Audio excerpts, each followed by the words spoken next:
Hi friends, welcome to Saniya kitchen. எல்லோரும் எப்படி இருக்கீங்க ஃப்ரெண்ட்ஸ்? இப்போ வந்து என்ன பார்க்க போகிறோன்னா, சின்ன குட்டியாக வீடியோ அது. எப்படின்னா ஷார்ட்டாக எடுத்திருக்கேன் வீடியோ. அதிரசம் செய்யலாம் அப்படின்னுக்காக நான் அதிரசத்துக்கெலாம் மாவுலாம் பிசைஞ்சு வச்சுட்டேன் ஃப்ரெண்ட்ஸ். அதனால் அந்த வீடியோ தான். வாங்க வீடியோவில் போகலாம்.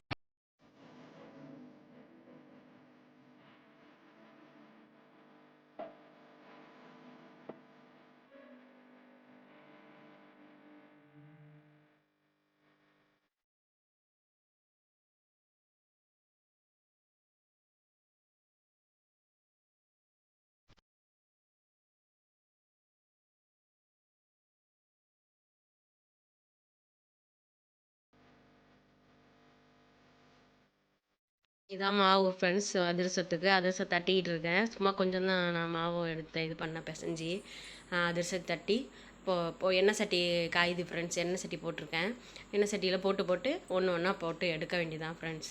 இப்போ தட்டி அந்த எண்ணெயில் போட வேண்டியதான். எண்ணெய் காஞ்சிடுச்சு, போட வேண்டியதான் ஃப்ரெண்ட்ஸ்.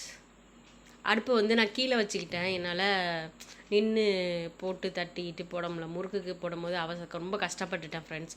அதனால் இப்போ வந்து எப்படின்னா கீழே வச்சுட்டு தட்டிக்கலாம் அப்படின்னு சொல்லி அடுப்பை கீழே வச்சு தட்டிகிட்டு இருக்கேன் ஃப்ரெண்ட்ஸ்.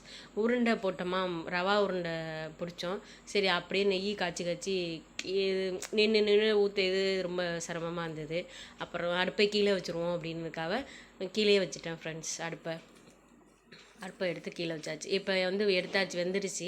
இதுமாரி புழிஞ்சிங்கன்னா இப்போது வடிகட்டி இதை வச்சு எடுத்து கரண்டியை அமுக்குனிங்கன்னா எண்ணெய் இருக்கிறதெல்லாம் வந்துடும். அப்படியே ஒரு சமமாக வந்துடும் ஃப்ரெண்ட்ஸ். கரெக்டாக மீடியமாக தட்டணும். அதுமாரி கரெக்டாக அமுக்கி இது பண்ணிட்டிங்கன்னா ஓரளவு இதாக இருக்கும் ஃப்ரெண்ட்ஸ். 3 தட்டிட்டேன் ஃப்ரெண்ட்ஸ். போட்டு தட்டிட்டேன். கொஞ்சம் கொஞ்சமாக தட்டி போட்டேன். அதெல்லாம் ஒன்று ஒன்றா தான் போட முடியும் ஃப்ரெண்ட்ஸ். அடுத்தது தட்டி போட்டேன். ஒன்று ஒன்றா தான் தட்டி போட முடியும் ஃப்ரெண்ட்ஸ். இப்படியே அதிரசத்தை தட்டி அதுமாரி புழிஞ்சிக்கணும். இதுமாரி அதேமாரியே மெத்தடில் புழிஞ்சிக்கணும் ஃப்ரெண்ட்ஸ். புழிஞ்சி வச்சுட்டேன். அவ்வளோதான். நான் வந்து மாவு பிசைகிறதோ உள்ளதோ காமிக்கலை ஃப்ரெண்ட்ஸ். ஏன்னா என்னால் சுத்தமாக டயர்டாகிட்டு முடியல என்னால். அதனால் மாவு பிசைகிறதெல்லாம் நான் இது பண்ணலை. மாவு வந்து அப்படியே இது பண்ணிட்டேன் ஃப்ரெண்ட்ஸ். அவ்வளோதான். மாவு பிசைஞ்சி பண்ணி வச்சாச்சு. இப்போ அதிரசத்தை தட்டி போட இது பண்ண வேண்டியதான். அதிரசத்தை 4 அதிரசத்தை தட்டி போட்டாச்சு. இப்போ அதிரச மாவு உருண்டி கொஞ்சம் கொஞ்சமாக உங்களுக்கு எவ்வளோ வேணுமோ அதுக்கு தகுந்தாப்புல, ரொம்ப இதாகவும் தட்டக்கூடாது. அதிரசம் வந்து ரொம்ப மெலிசாகவும் தட்டக்கூடாது, ரொம்ப மொத்தமாகவும் தட்டக்கூடாது. மீடியமாக தட்டி போடணும் ஃப்ரெண்ட்ஸ். அவ்வளோதான். அதுமாரி தட்டி போட்டுற வேண்டியதான். அவ்வளோதான் ஃப்ரெண்ட்ஸ். கொஞ்சம் கொஞ்சமாக தட்டி போட்டுட்ருக்கேன் பாருங்கள். கொஞ்சோண்டு எண்ணெய் ஊற்றிக்கணும். அதில் கொஞ்சம் எண்ணெய் இருந்துச்சு பாக்கெட்டில், அதனால் எண்ணெயை ஊற்றிக்கிட்டேன். அதிரசம் தட்டி வச்சாச்சு ஃப்ரெண்ட்ஸ். அவ்வளோதான். சூப்பராக வந்துட்டு பாருங்கள். ஃபுல்லாக தட்டி வச்சுட்டேன்.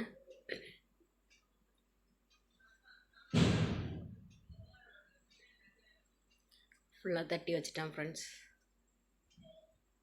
அடுத்தது வந்து உருண்டை ஃப்ரெண்ட்ஸ். இதான் ரவா உருண்டை. இதை பிடிச்சி இதுமாரி வச்சேன் வாளியில். அதை எடுத்து வீடியோ எடுத்தேன் ஃப்ரெண்ட்ஸ். அது எடுக்கலாம் அப்படின்ட்டு வீடியோ எடுத்தேன். அவ்வளோதான் ஃப்ரெண்ட்ஸ். சும்மா ஷார்ட்டாக எடுத்து கொஞ்சமாக வீடியோஸ் ரொம்ப வீடியோ எடுக்கலை, ஷார்ட்டாக எடுத்துட்டேன் ஃப்ரெண்ட்ஸ். பாய், டேக் கேர்.